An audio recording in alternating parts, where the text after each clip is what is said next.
Saudamos a todos em nome do Senhor e Salvador Jesus e convidamos para a nossa reflexão semanal, hoje, sob o tema Creio no Espírito Santo, nosso estudo de número 27. Passamos, portanto, a estudar agora o terceiro artigo do Credo Apostólico. Que Deus, Pai, Filho e Espírito Santo, nos acompanhe em nossa reflexão do dia de hoje. Repetindo o tema, Creio no Espírito Santo. E deixamos como sugestão a leitura do texto de Colossenses, capítulo 1, versículo 18 a 25, e também no Evangelho de João, capítulo 14, versículo 16, e no capítulo 15 do Evangelho de João, os versículos 26 e 27.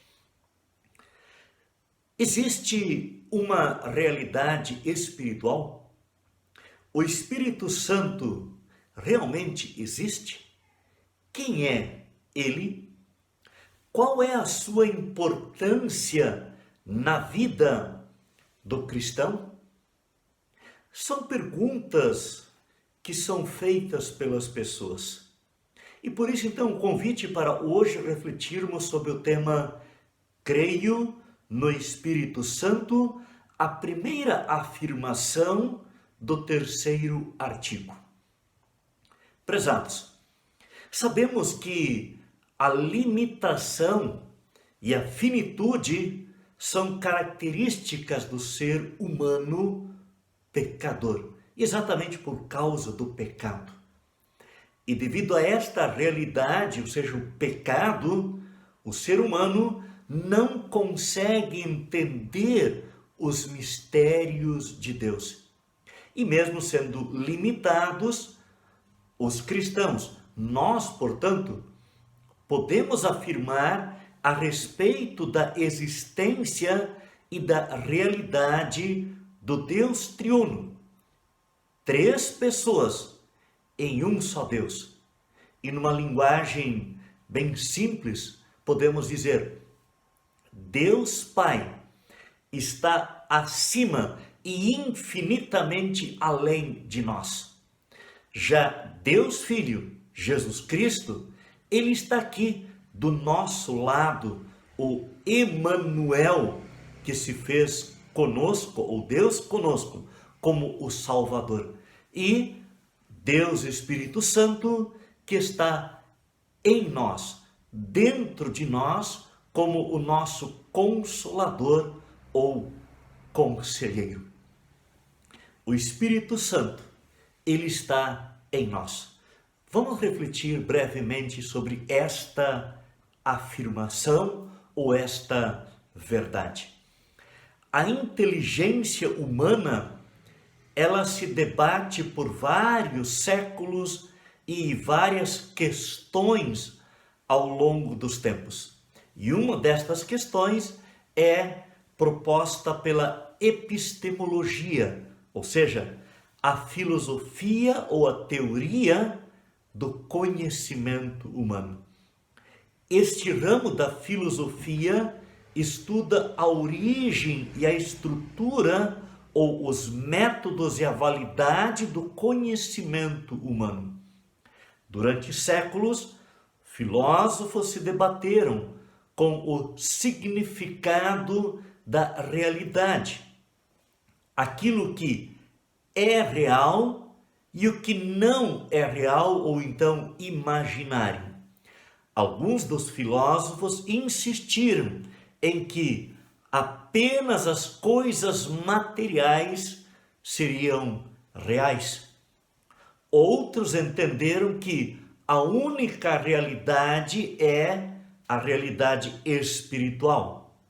No entanto, a Bíblia nos ensina que tanto as coisas físicas e materiais são reais, como também as coisas espirituais são reais. Há, portanto, duas realidades: a natural, física, e a espiritual, que também dizemos divina. Ambas são reais. Ambas as realidades existem. No reino da realidade física, a conquista E o domínio da sabedoria ou do conhecimento depende em grande parte da capacidade mental das pessoas. Alcançam, portanto, sabedoria mais elevada normalmente aqueles que têm capacidades ou atributos intelectuais ou habilidades superiores aos outros, devido à boa educação e à instrução escolar, por exemplo, que eles receberam na infância. Além, é claro, de um amplo treinamento e experiências adquiridas ao longo de suas vidas de atentos observadores. Este, no entanto, não é o caso do reino da realidade espiritual. Aqui lidamos com uma sabedoria superior, a qual é encontrada entre as pessoas letradas, ou melhor, esta realidade ou sabedoria superior não é encontrada entre as pessoas letradas ou cultas que anteriormente mencionamos, ou a sabedoria deste mundo. Uma pessoa pode estar intelectualmente bem dotada para entender e resolver questões científicas.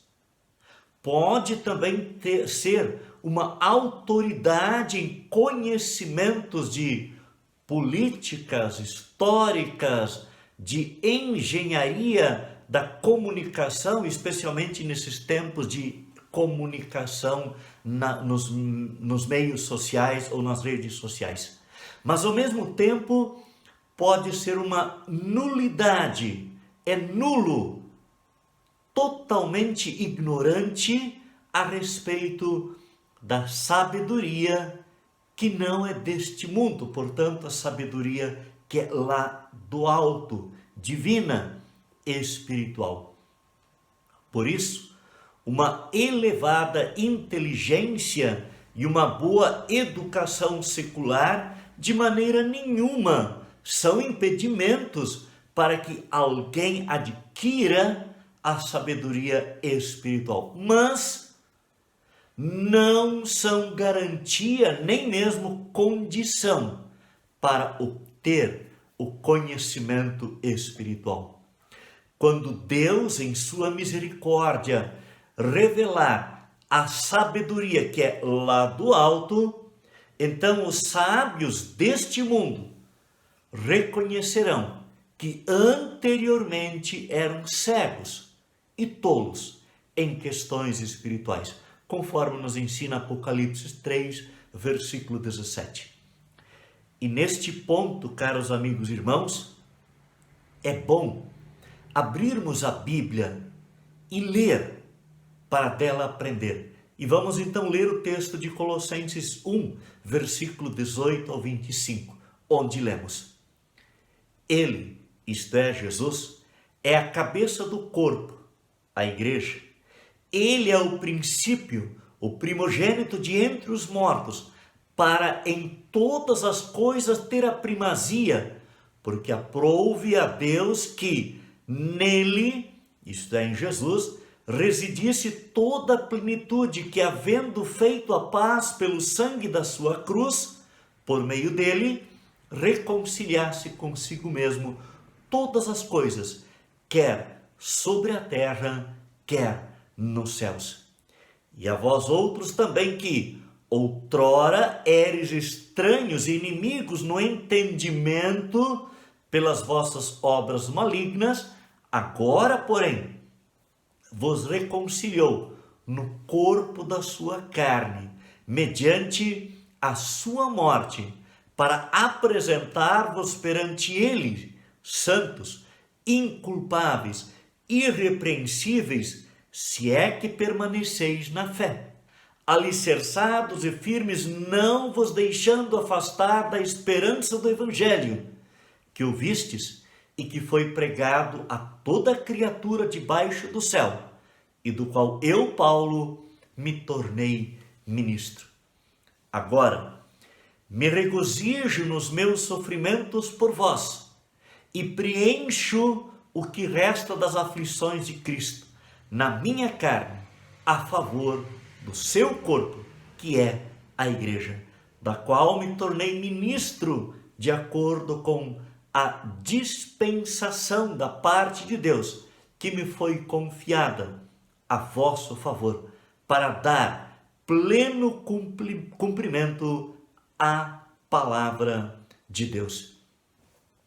E depois de falar da mensagem da cruz e mostrar um contraste entre a sabedoria humana e a sabedoria divina, ou de Deus, ou sabedoria espiritual, mais adiante o apóstolo Paulo conclui dizendo: porque a loucura de Deus é mais sábia do que os homens. Prezados, conhecimento espiritual, entendimento espiritual e vida espiritual são coisas reveladas pelo Espírito Santo de Deus. Entendemos as verdades da palavra de Deus e cremos em Cristo, não porque somos melhores, mais sábios ou mais religiosos do que os outros, mas porque Deus agiu em nós com o seu Espírito, capacitando-nos para tanto. Por isso o apóstolo Paulo também lembra: ninguém pode dizer Senhor Jesus, senão pelo Espírito Santo. 1 Coríntios 12, versículo 3. Conhecimento e entendimento espiritual são dons ou presentes do Espírito Santo. Conhecemos e cremos em Jesus somente porque o Espírito Santo de Deus interveio em nosso mundo e na vida de cada um de nós.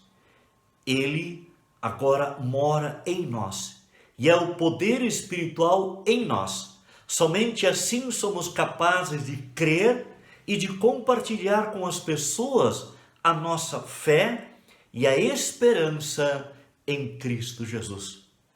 Aliás, como é bom que Jesus prometeu e enviou o Espírito Santo. Ele mesmo disse: e eu rogarei ao Pai, e ele vos dará outro Consolador, o Espírito Santo, a fim de que esteja para sempre convosco. João 14, versículo 16. E um pouquinho mais adiante, Jesus também disse: quando porém vier o Consolador, que eu vos enviarei da parte do Pai, o Espírito da verdade, que dele procede, esse dará testemunho de mim. E vós também testemunhareis, porque estáis comigo desde o princípio. João 15, versículos 26 e 27. Prezados amigos e irmãos, no dia do Pentecostes, o Espírito Santo foi dado em medida especial aos apóstolos, como lemos em Atos no capítulo 1. E a partir de então, eles testemunharam vigorosamente e a igreja cristã nasceu e cresceu no mundo todo. Tudo isto somente foi possível porque o Espírito Santo os firmou na fé e os capacitou para testemunharem a respeito da salvação que há em Cristo Jesus. Todos ficaram cheios do Espírito Santo, diz Atos dos Apóstolos, capítulo 2, versículo 4. O Espírito Santo habita em cada cristão. Não sabeis que sois santuários de Deus e que o Espírito de Deus habita em vós? 1 Coríntios 13, 3, 16. E em 1 Coríntios 6, 19, o apóstolo Paulo nos lembra: acaso não sabeis que o vosso corpo é santuário do Espírito Santo, que está em vós, o qual tendes da parte de Deus, e que não sois de vós mesmos, porque fostes comprados por preço. Agora, pois, glorificai a Deus no vosso corpo. Prezados, quem é o Espírito Santo? Ele é Deus, como o Pai é Deus e como o Filho Jesus Cristo é Deus. São três pessoas, mas um único e verdadeiro e eterno Deus. Já vimos nos estudos anteriores que o Pai é Deus e que Jesus Cristo é Deus. Como aliás também aprendemos em 1 João capítulo 5, versículo 20. A divindade do Espírito Santo também é claramente ensinada na Escritura Sagrada. Por exemplo, em Atos 5, versículo 3, o apóstolo Pedro, falando com Ananias, diz: Ananias, por que encheu Satanás teu coração para que mentisses ao Espírito Santo? E no versículo 4, Pedro diz: não mentistes aos homens, mas a Deus. Portanto, está claro que o Espírito Santo também é Deus. E além disso, vamos encontrar inúmeras passagens bíblicas que atribuem ao Espírito Santo qualidades que só pertencem a Deus. São provas inequívocas da divindade do Espírito Santo. E para concluir, trazemos a história que nos ajuda a edificar a natureza dos santos ou dos salvos. Um menino visitou uma catedral que tinha os vitrais com imagens dos apóstolos, bem como também do Senhor Jesus, em vidro colorido. Ele ficou maravilhado.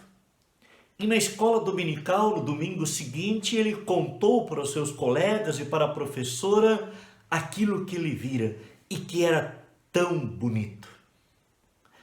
E a professora então perguntou para ele: para quê? Aliás, para você, o que é um santo? E o menino então pensou um pouquinho nas imagens que ele tinha visto dos homens nos vitrais, e ele respondeu: um santo é uma pessoa que brilha quando a luz atravessa ele.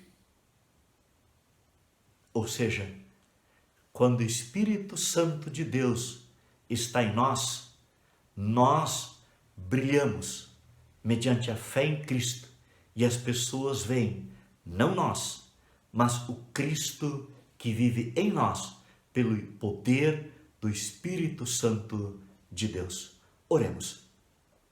Bondoso Deus e eterno Pai, mantenha o teu Santo Espírito em nosso coração, para que ele firme a nossa fé, nos conduza conforme a tua santa vontade, nos console em nossas aflições, nos defenda de todos os erros e nos guie em toda a tua verdade.